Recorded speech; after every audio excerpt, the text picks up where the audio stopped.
Hoje eu estou com um tema que tem a ver com libertos do cativeiro. Eu vou dizer por quê, porque nós estamos falando sobre o enigma. O enigma, Deus, você e o sofrimento. O livro de Jó, ele é um enigma, mas ao mesmo tempo ele é um paradigma, ele é paradigmático. Olha que palavra forte, né? Porque ele tem assim um paradigma todo para ser descoberto. Para vocês terem uma ideia, o maior psicólogo, na minha opinião, um dos maiores psicólogos de todos os tempos, foi Carl Gustav Jung. Foi discípulo de Freud. E ele escreveu um livro sobre Jó, analisando psicologicamente Jó por causa do caráter paradigmático de Jó. Daria outro estudo, para vocês terem uma ideia, a profundidade disso, de Jung, que era um psicólogo, um psicanalista da psicologia, uma psicologia mais diferente, que Freud achava que ele que ia ser o discípulo, que ia substituir tudo ele, né? Mas ele andou por outros caminhos, porque ele entrou pelo caminho da espiritualidade. Então fica aí um desafio para os estudiosos. Mas um dia chegou à minha mão um material que começou a dar algumas respostas que eu nunca tinha percebido nesse enigma de Jó, que foi um irmão que trouxe um alento ao meu coração, em termos de compreensão da própria realidade de Deus. Eu digo que para mim tem um antes e um depois, quando eu conheci a obra de Deverman Frommick, autor do livro O Supremo Propósito, e também O Maior Privilégio da Vida. E eu vi muita coisa dele, mas Deus usou de uma forma incrível para me mostrar algo em Jó que eu nunca tinha visto, que é a mudança de cativeiro. Jó é um paradigma para tirar você de um velho cativeiro e colocar você no novo cativeiro. E aí, a gente vê uma coisa incrível, uma resposta incrível no livro de Jó. Primeiro é que a justiça de Deus é reconhecida plenamente em Jó. E o propósito de Deus é exaltado de uma forma plena. Quando você termina Jó, vou te colocar duas verdades aqui. A primeira, a justiça de Deus é reconhecida e seu propósito exaltado. A ideia de uma filosofia sem Deus, de uma mente sem Deus, de um coração sem Deus, é que o livro é totalmente injusto. E justamente é o oposto. Não há nenhum livro que você mostra a justiça de Deus mais exaltada do que Jó. Impressionante. E o propósito de Deus é exaltado. Um outro ponto que o Deverman Frommick coloca, que eu acho incrível, é o seguinte: Satanás é silenciado. Não há nenhum lugar que você vê o diabo calar a boca com tanta força, né? Que depois você vai entender isso lá na tentação de Jesus, né? Que ele é calado de novo, porque o nosso verdadeiro Jó definitivamente cala o diabo, porque Tim Keller diz que Jesus é o nosso verdadeiro Jó, que sofreu os nossos sofrimentos e calou o diabo para sempre. Olha que coisa interessante. Satanás é silenciado e publicamente envergonhado. O diabo é colocado no livro de Jó com vergonha pública para o universo. Todos os anjos têm que assistir, todos os demônios têm que assistir, todos os filósofos têm que assistir, e o diabo foi envergonhado. Que vitória! Que vitória! Calado e envergonhado de forma peripatética. Tremendo. Interessantíssimo isso. E toda a humanidade, diz o David Fromm, toda a humanidade entende que Deus é um Pai digno. É isso que você vê aqui. Deus é um Pai digno. Deus é um Pai digno. Você vê, esse é o enigma. Você entendeu isso, você entendeu tudo aqui. O livro inteiro de Jó para entender essas verdades. Por isso, gente, quando eu abro Jó, no versículo 6, 6 assim: num dia em que os filhos de Deus vieram apresentar-se perante o Senhor, veio também Satanás entre eles. Eu vou chamar a atenção de vocês. Somente quando nós entendemos o supremo propósito do Pai. Você entender qual o supremo propósito do Pai? O supremo propósito do Pai é ter uma família para Ele. Só quando você entender isso, que Deus tem um supremo propósito, tem uma família para Ele, você vai entender que você é um filho chamado por Deus. E Deus está tratando você, o caso de Jó, Deus está tratando com Jó.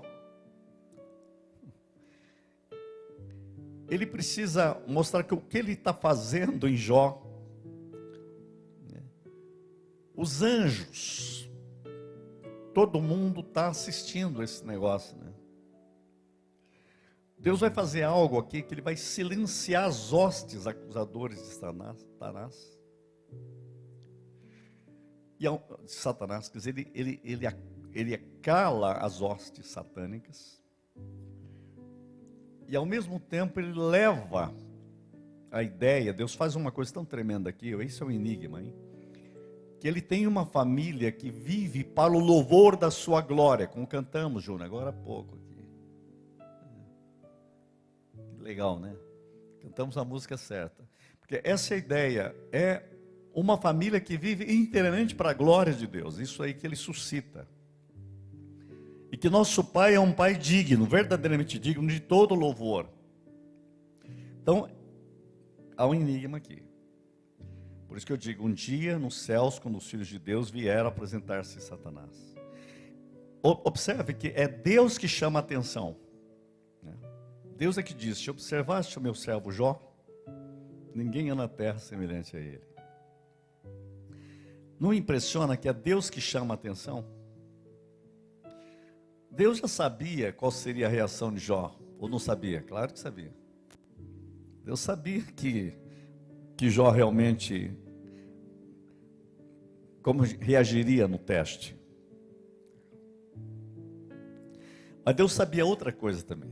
Ele sabia o que estava no coração de Satanás. Ele sabia que no coração de Satanás havia um protesto. E ele sabia que todos os seres celestiais estavam atentos a isso. Chamando atenção para Jó, olha bem, chamando atenção para Jó, Deus trouxe à luz o que estava no coração maligno, no coração do diabo. E o acusador caiu na armadilha. Eu acho que foi uma sataneira o negócio. Porque o que é sataneira? O negócio, a ratoeira. Deus usou uma sataneira para pegar o diabo. Agora eu te pego. Né? Ele provocou isso. Criei um negócio novo aí. Uma sataneira. No enigma. Então o que aconteceu? Ele chama a atenção, o acusador aproveita a oportunidade do seu ódio contra Deus e continua, e ele faz o quê? Ele acusa a lealdade de Jó. Ele diz o seguinte: a intenção dele não é boa. Essa é a obra de Satanás. Ele quer, e ele acusa você também. Está dizendo que você segue a Deus, mas você não está com nada. Você segue a Deus não é por causa de Deus, é por causa de você mesmo. Quer dizer, o acusador começa a questionar a verdadeira lealdade. E o diabo faz uma pergunta escarnecedora. Vamos lá, versículo 9.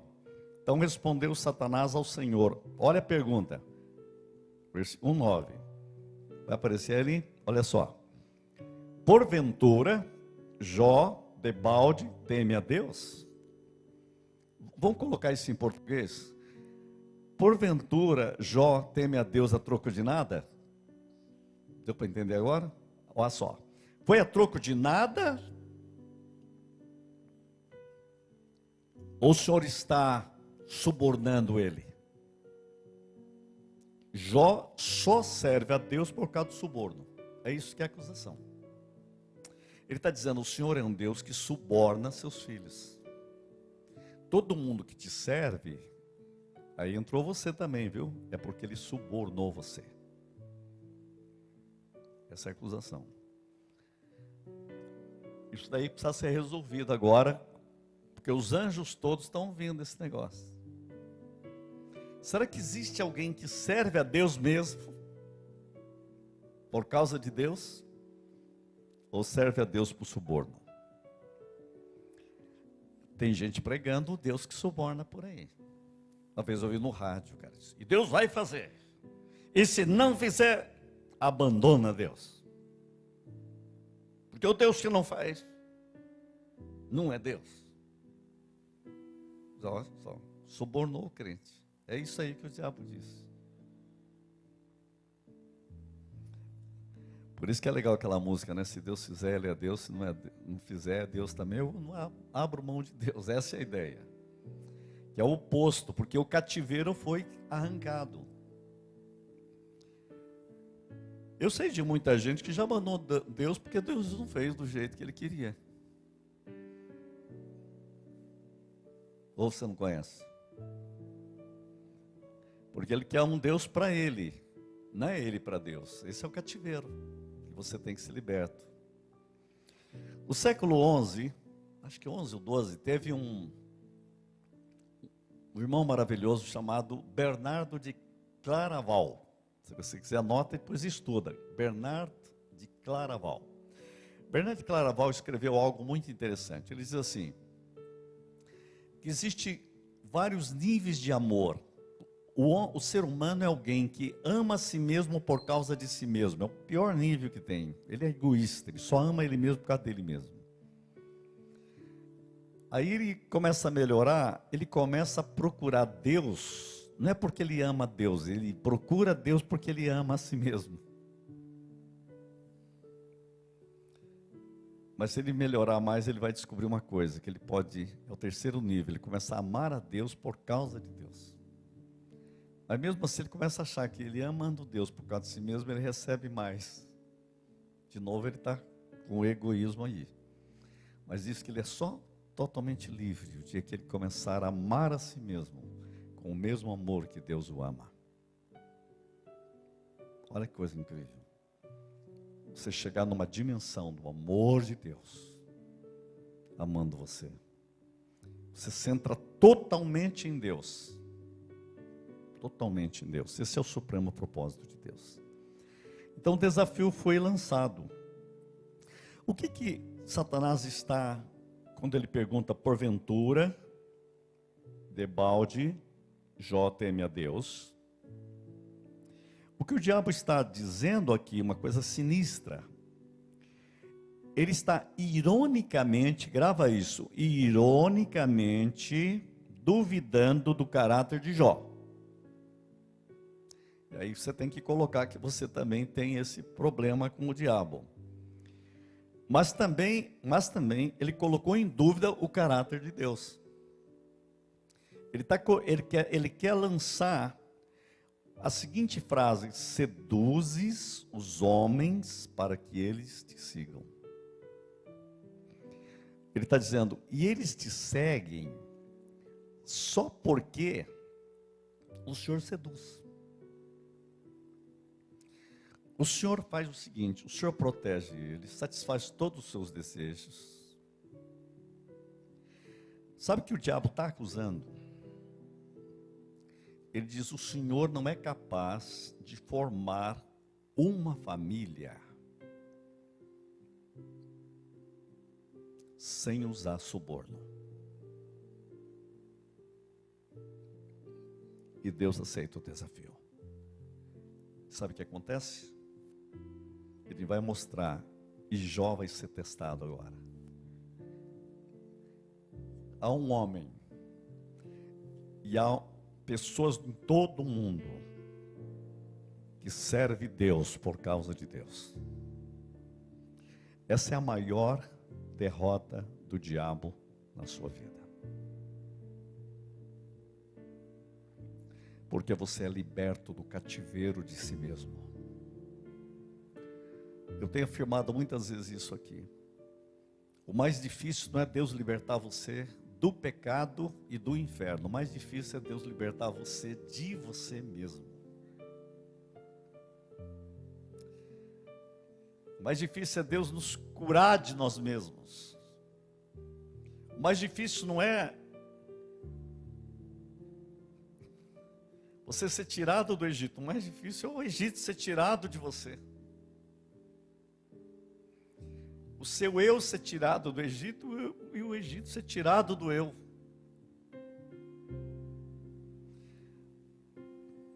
Por isso que Paulo podia dizer: já estou crucificado com Cristo. Sabe, é ser arrancado dessa autocentralidade. Eu fico perguntando, e a grande pergunta feita é o seguinte: será que Deus suborna?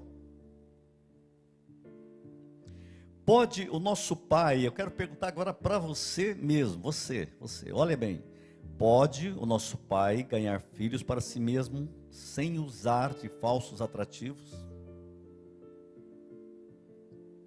Isso tem que ser respondido. É verdade que Deus apela ao egoísmo humano para realizar seus propósitos? Será que Ele precisa mimar você para você ser um crente de verdade? Essa é a acusação do diabo. Deu para entender? Gente, isso é sério. Ó, para pensar nisso. Que coisa incrível isso. É uma acusação atrevida, não é?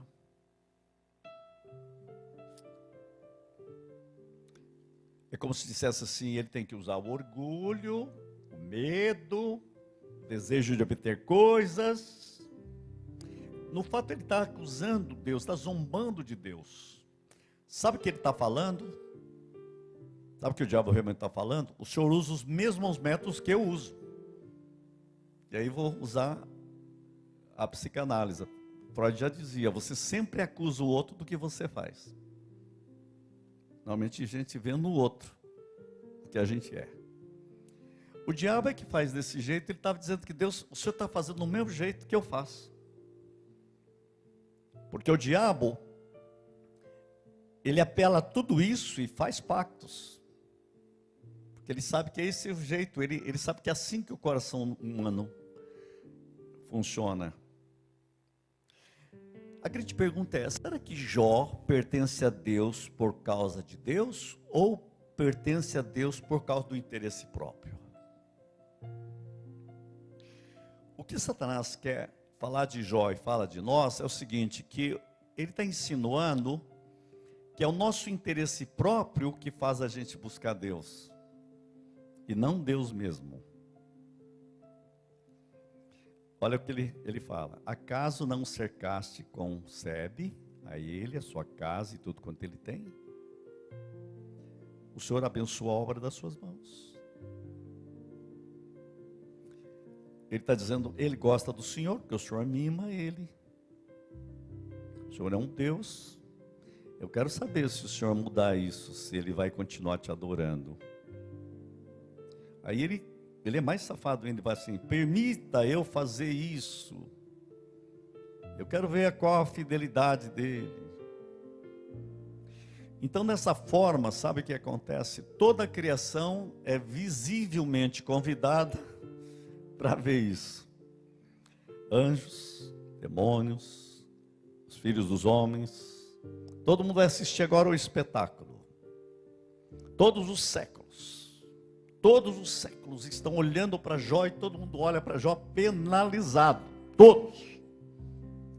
Esse espetáculo continua, é um drama, é um enigma. Eu estou falando aqui de vários autores que olharam para Jó. Você vai ver muitas interpretações. Tem gente que vai e prega assim, não, ele precisava se converter, não era convertido. Ele deixou brechas. Aí cada um prega um negócio. Está todo mundo inventando uma coisa. Os filósofos falam, os psicólogos falam. O que ele precisa?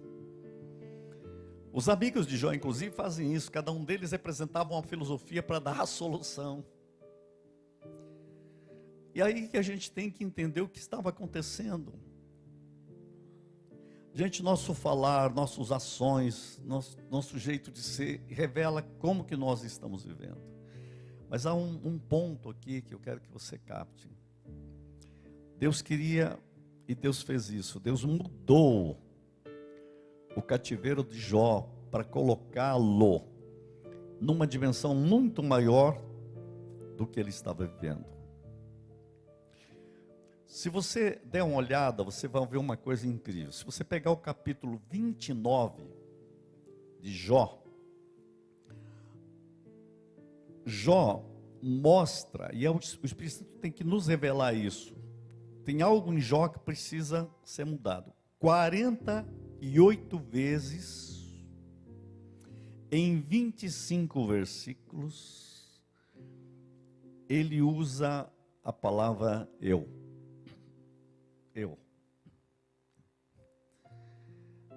E é incrível porque depois tem uma hora que Deus faz umas perguntas para ele. Com a primeira pergunta ele já cala a boca.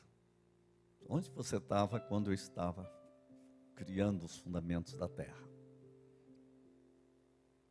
Fica na tua. E é por isso que Jó no final diz assim, sabe Deus, o bom de tudo isso é que agora eu te conheço intimamente. Muito mais do que eu te conhecia. Eu tinha muita teoria, mas agora eu conheço a ti. O Dermot Fromm coloca uma coisa interessante. Jó é tirado desse cativeiro de si mesmo também. E ele é levado a viver mais ainda esse relacionamento de estar totalmente centrado em Deus. Então olha que coisa maravilhosa. Deus mostra seu caráter. Deus cala o diabo e Deus leva Jó a uma nova posição de ser liberto totalmente do cativeiro de si mesmo. Mesmo que ele estava tão firme, tão fiel, teve um momento que ele começa a dizer, eu não merecia tudo isso. Aí Deus mostra o plano e o propósito e Deus mudou o cativeiro de Jó. Tanto que a Bíblia diz assim, o texto não está escrito que Deus mudou a sorte de Jó e depois disso orou pelos seus amigos, né? Muita gente fala isso, mas a Bíblia diz que ele orou por seus amigos. E depois disso, Deus mudou a sorte de Jó. Interessante, deu para entender a inversão. A gente, não, Deus mudou isso e agora vai orar. Não, ele começou a orar e Deus mudou. Ele parou de centrar em si e começou a centrar-se nos outros. Ele está totalmente centrado em Deus. Deixa eu explicar isso melhor, o que é essa mudança do cativeiro. Muitas vezes você acha que as coisas estão acontecendo com a sua vida e as coisas não podem acontecer com a igreja, com tantas coisas. Mas nós precisamos entender que nessa situação, e olhando para esse texto, Deus quer mudar o centro da nossa vida. Nós estamos numa hora que nós precisamos centrar completamente a nossa vida em Deus. Sabe, é isso que cala o inimigo. Deus calou o inimigo. À medida que nesse tratamento e todo enigma ali, Jó vai centrando cada vez mais a sua vida em Deus. Quando ele diz assim, eu vou ficar calado, o Senhor é que vai falar. O Senhor é que sabe das coisas. Eu quero depender completamente de Ti. Minha mente, minha vida.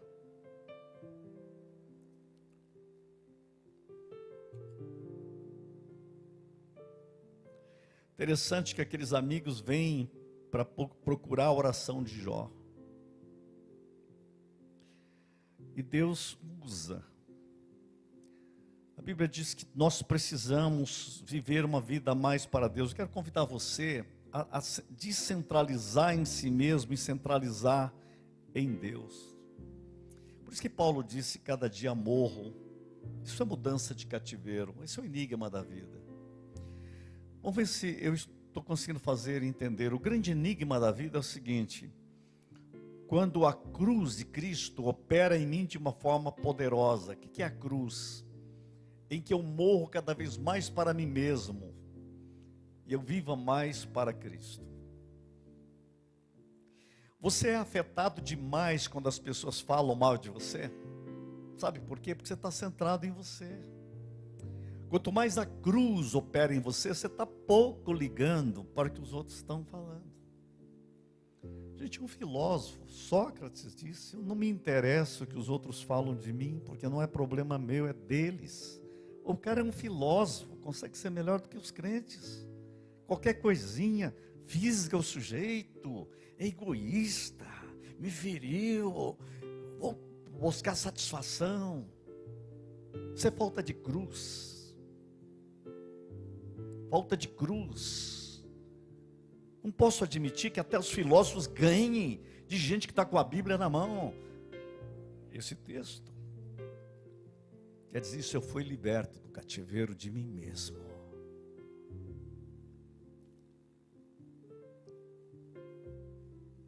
Gente, está aí os coachings falando para os empresários. Sabe o que eles falam? Se as coisas não mudam, muda você. Espera um pouco. Até os caras estão ensinando o que está na Bíblia. As coisas não mudaram, então muda você.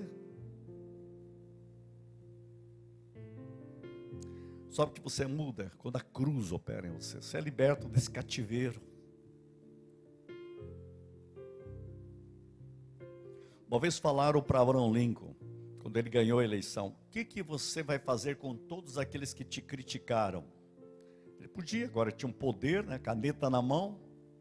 Sabe o que ele disse? Eu vou viver de tal maneira que ninguém acredite neles. Isso que é a grandeza de um cristão, né?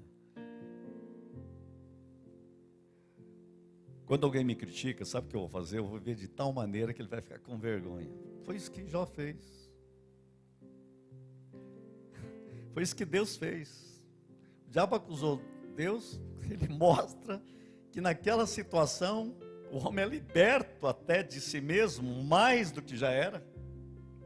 E o cara é levado numa posição, ele cala a boca, Deus dobra a coisa e ele está centrado em Deus e não nas coisas.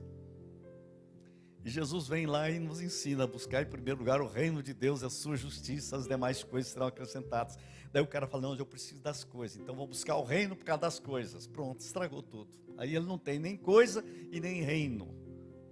Porque o texto não diz que é para buscar o reino para ter as coisas.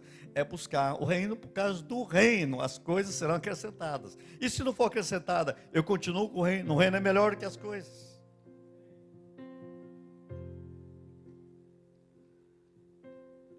Eu orei, Deus não fez. Aí o diabo dá uma risada nele. É que você não orou por causa de Deus, você orou por causa de você. É oração egoísta.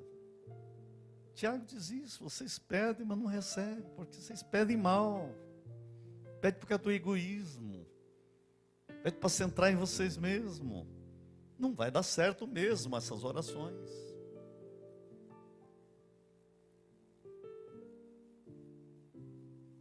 Tem gente que em vez de centrar em Deus, centra na oração. Tem gente que em vez de ter fé em Deus, tem fé na fé. E aí não recebe, não sabe por que não funciona. Não funciona porque você tem que ter o cativeiro curado. Tem que sair desse cativeiro de si mesmo. Deus consegue fazer isso com Jó, gente. Você vê, ele mostra que é um pai digno, ele cala o diabo e ele leva Jó a sair de um cativeiro também, no capítulo 29, e se centrar totalmente em Deus. Numa dimensão maior do que eu já fiz. Eu quero isso para a minha vida. Gente, não estamos vivendo num mundo de caos. O pior que eu tenho que dizer para você, infelizmente, é um caos crescente. Porque um abismo chama outro abismo. O mundo está, não é mais adoecendo coletivamente, está realmente doente coletivamente. O profeta disse, é doença no pé, na planta dos pés, na cabeça. A civilização está podre. Eu vi um cientista do Projeto Genoma dizer o seguinte: o ser humano é um animal em extinção no planeta Terra. Só há uma saída para o ser humano, e a saída é Cristo. A saúde é Cristo. A vida é Cristo. Cristo é o ponto ômega da terapêutica humana. Eu e você temos que rapidamente ser curado de si mesmo. Porque é uma sociedade que não é curada de si mesmo, que bota a culpa no outro. Bota a culpa no diabo. Bota a culpa no governo. Bota a culpa no outro país. Bota a culpa em tudo. Só não assume uma coisa: eu preciso ser liberto de mim mesmo. Pedir que o Espírito do Senhor venha e nos cure. Então pare de sofrer pela mediocridade. A vida é muito curta para você perder tempo com aquilo que não vale a pena. Sofrer pelo aquilo que não vale a pena. Eu aprendi uma coisa na psicologia que me ajuda demais: desqualifica o que não vale a pena. Eu aprendi uma coisa com o meu pai, que faleceu quando eu tinha 13 anos. Ele disse assim: não se acende vela para defunto ruim. Já viu essa frase, não? Tem gente que não para de fazer velório.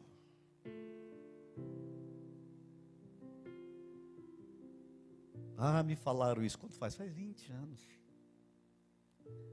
Aí fica doente, vai se apodrecendo, vibrações erradas. Eu chamo de dissonâncias da alma. E o culpado é outro. Mas quem grudou as coisas, o lixo, foi você. É claro que esse caminho que eu estou falando é a porta estreita, tá? O caminho largo. Você sabia que em Jerusalém tem a porta estreita? Quando Jesus falou da porta estreita, todo mundo entendeu. Gente, a porta estreita é menor do que essa daqui, ó, que a turma entra aqui. Não dá nem metro. Acho que uns 60 centímetros. Está lá. E tem também uma porta larga. Você quer saber uma coisa que você vê em Jerusalém? O dia que você for lá, procure isso que eu estou falando agora, tá? Não é fácil achar a porta estreita não, tá? Por isso que Jesus diz, porfiai para achar. Porque você olha assim, ela desaparece, você não vê. Alguém tem que ajudar, tá vendo? Aqui a porta estreita. Por isso que eu não trouxe agora. Alguém trouxe de Israel. O que está assim bem em cima da porta estreita é a harpa de Davi, porque a porta estreita começa com o caminho do louvor, viu, vocês, da adoração. Louvor. Logo depois tem o templo, a adoração. Aí se você continuar, você vai ver o Calvário, e se você for para frente, você chega no Jardim do Túmulo. Não é bonito isso? Agora, você quer saber qual é a porta larga?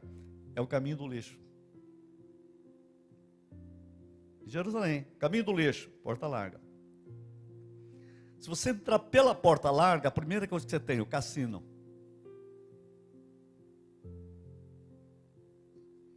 O júri, O jurado, onde tem as brigas humanas, e o teatro. Tem alguma coisa a ver? Qual caminho que você pega? Eu prefiro pegar o caminho da cruz.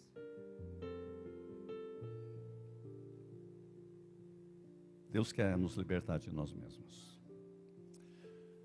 Sabe de uma coisa, gente? Jó provou que não é necessário nenhum suborno para seguir a Deus.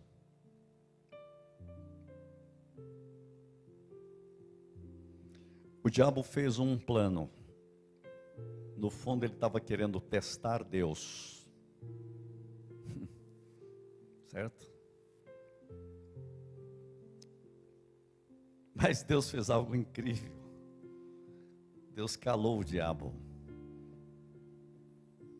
e mostrou uma coisa maravilhosa. Eu posso ter uma família de homens e mulheres que me amam, e por isso eu os abençoo. Me amam não por causa da minha bênção, mas pelo que eu sou. Gostaria que você declarasse seu amor a Deus. Não importa as lutas, dificuldades que você passa ou passará. Pegue-se a Deus em toda e qualquer circunstância. Não se apegue a seus problemas espirituais. Eu quero convidar você a mover-se para dentro de Deus neste momento, e feche os seus olhos agora comigo. E diga: Senhor, eu quero compreender profundezas em Ti. Eu não quero ser um crente que fica brincando com pedrinhas na areia da praia. Eu quero mergulhar no oceano profundo de conhecer-te mais, Senhor. Conhecer Teu supremo propósito. Eu quero, Senhor, compreender a intimidade do Teu coração. Eu quero ter uma vida que cala a acusação do diabo e glorifica o Teu nome,